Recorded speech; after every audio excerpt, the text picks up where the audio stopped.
Olá, seja muito bem-vindo e mais uma vez é muito bom estar em sua companhia. A partir de agora, você acompanha comigo as notícias do Brasil e do mundo. E eu começo essa edição com um alerta para os pais. Isso porque termina na sexta-feira a campanha nacional de vacinação contra a poliomielite. Todas as crianças menores de 5 anos devem se vacinar. A família toda do Zé Gotinha apareceu para reforçar a campanha de vacinação contra a pólio para a criançada. O público-alvo da ação vai de crianças de 1 ano a menores de 5. O Ministério da Saúde prorrogou o prazo até o dia 30 de setembro para que os pais possam levar seus filhos. Nosso objetivo é vacinar 95% das 15 milhões de crianças abaixo de 5 anos com vacina da polio, né? No final de semana, quando normalmente os postos de saúde estão fechados, a campanha foi às ruas e também aos parques. A saúde dos nossos filhos são em primeiro lugar, né? Porque quando está doente não sabe falar o que está sentindo e isso deixa qualquer mãe chateada, né? É uma prevenção de doenças, né? Então é muito importante, a polio pode causar paralisia, né? Então todas as vacinas, os meninos, os dois têm um cartão de vacina bem atualizado, com todas as vacinas. Na capital federal, a ação também marcou os 32 anos de criação do Sistema Único de Saúde. O SUS incluiu todos os brasileiros dentro de uma perspectiva de assistência à saúde universal, integral, igualitária e gratuita. O SUS também é responsável pela aplicação de 22 tipos diferentes de vacinas contra as mais variadas doenças, como sarampo, hepatite, HPV, febre amarela, influenza e também Covid. E olha só, mais uma informação de utilidade pública. 18 mil vagas foram abertas em concursos públicos no país. Quem traz mais informações é o repórter Dionísio Gonçalves. Os interessados em conseguir uma vaga em concurso público podem ficar animados. No Brasil, foram abertas inscrições para 18 mil vagas. Os cargos são oferecidos por mais de 220 concursos. Pessoas de qualquer escolaridade podem participar. Na Procuradoria-Geral da República e Tribunal de Justiça Militar de Minas Gerais, o salário pode ultrapassar os R$33 mil. Além dessas ocupações, os candidatos podem fazer parte do cadastro de espera que alguns concursos oferecem. Neles, os aprovados são chamados conforme as vagas são abertas.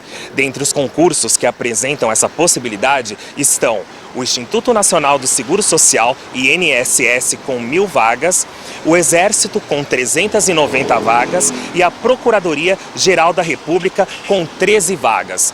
Os tribunais de justiça, de contas e regionais do trabalho, ministérios públicos, polícia civil e conselhos regionais também oferecem colocações em vários estados. Dionísio Gonçalves, de São Paulo.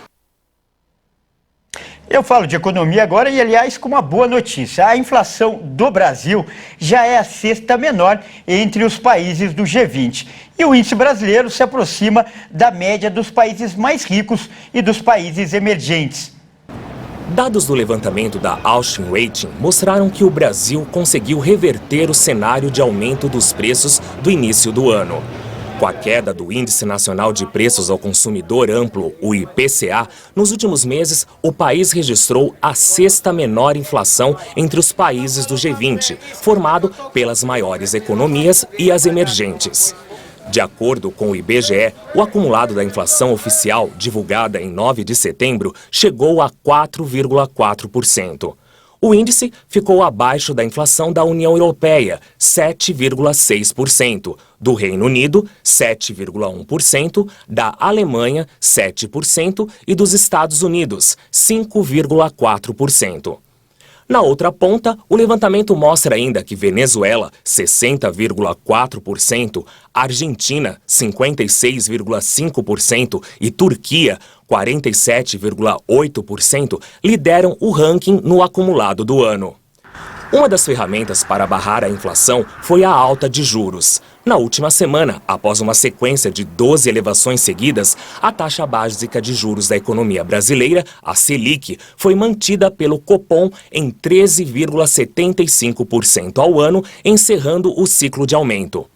O alívio na inflação brasileira também foi motivado pela redução da alíquota do ICMS sobre a gasolina e a energia elétrica nos estados, com o PIS/COFINS zerado sobre a gasolina e o etanol. E ainda falando de economia, segundo a Organização para a Cooperação e o Desenvolvimento Econômicos, a previsão de crescimento mundial deve ficar em 2,2% em 2023, ou seja, 0,6% a menos do que no ano passado. E os motivos da queda são a guerra na Ucrânia e o aumento das taxas de juros. A Organização para a Cooperação e o Desenvolvimento Econômico anunciou uma redução de 0,6% para o crescimento mundial em 2023, que deve ficar em 2,2%. A revisão nos números é consequência do preço da guerra na Ucrânia e do aumento das taxas de juros para conter a inflação. O conflito, que parece caminhar para uma longa duração depois da mobilização de reservistas russos, vai resultar em uma perda de 2,8 trilhões de dólares de receitas mundiais em 2023, de acordo com a OCDE. A conjuntura econômica deve afetar em particular a União Europeia, que tenta reduzir a dependência do gás russo. Dentro do bloco europeu, a Alemanha vai ser muito afetada e deve entrar em recessão em 2023, com uma queda de 0,7%. Os países do G20 vão avançar em 2023 ao mesmo ritmo da economia mundial. Neste grupo, a OCDE reduziu a previsão em 1,5% para a Argentina, que deve ter um crescimento de 0,4% no próximo ano e uma inflação de 83%. Presta atenção nessa notícia. Segundo dados divulgados pelo Banco Central, com o fim das medidas restritivas adotadas durante a pandemia, o brasileiro passou a gastar mais no exterior. O número triplicou. Os gastos totalizaram 37 bilhões e 500 milhões de reais. O resultado corresponde ao maior volume de gastos com viagens para o período desde 2019, quando os brasileiros desembolsaram mais de 57 bilhões de reais, o equivalente a 10 bilhões e 700 milhões de dólares fora do território nacional. No mesmo período do ano passado, o volume de gastos fora do Brasil foi de 12 bilhões e 800 milhões de reais, valor 193,5% menor em relação aos gastos deste ano. Vale ressaltar que a crise sanitária restringiu a entrada de brasileiros em diversos países. De acordo com as estatísticas do setor externo, a saída de recursos brasileiros em viagens superou a entrada em 22 bilhões de reais no acumulado do ano até julho. No período, as receitas somaram 14 bilhões e 800 milhões de reais, o equivalente a 2 bilhões e 800 milhões de dólares. Vamos mudar de assunto agora e falar de futebol. Faltam 55 dias para a Copa do Mundo. E agora, no boletim Esquenta Qatar 2022, o Leonardo Félix, o nosso comentarista de esportes, vai relembrar um mundial muito especial para os brasileiros, o tetracampeonato nos Estados Unidos em 1994.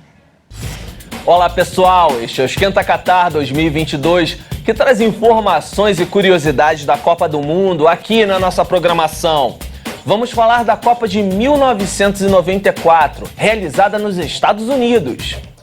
Este Mundial é muito especial para nós brasileiros, porque depois de 24 anos, finalmente a seleção pôde soltar o grito de tetracampeão. Com um time sólido na marcação e com uma das maiores duplas de ataque da história, Bebeto e Romário, o Brasil superou a enorme desconfiança da época e foi avançando na competição.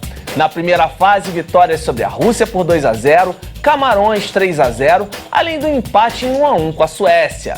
Nas oitavas de final, 1-0 contra os donos da casa em um jogo dramático no dia 4 de julho, dia da independência dos Estados Unidos. Nas quartas, a partida épica contra a Holanda, triunfo brasileiro por 3-2. Na semifinal, vitória suada por 1-0 em cima da Suécia. E na grande final contra a Itália, um 0-0 teimoso no tempo normal e na prorrogação. Nos pênaltis, a seleção canarinho garantiu o quarto título mundial após o craque Baggio mandar sua cobrança por cima do travessão de Tafarel. É isso aí.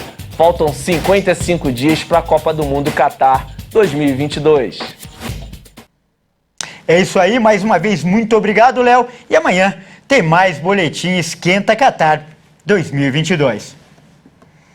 Bom, essa edição fica por aqui. Eu agradeço demais pela sua companhia e convido a continuar ligado em nossa programação. Até mais!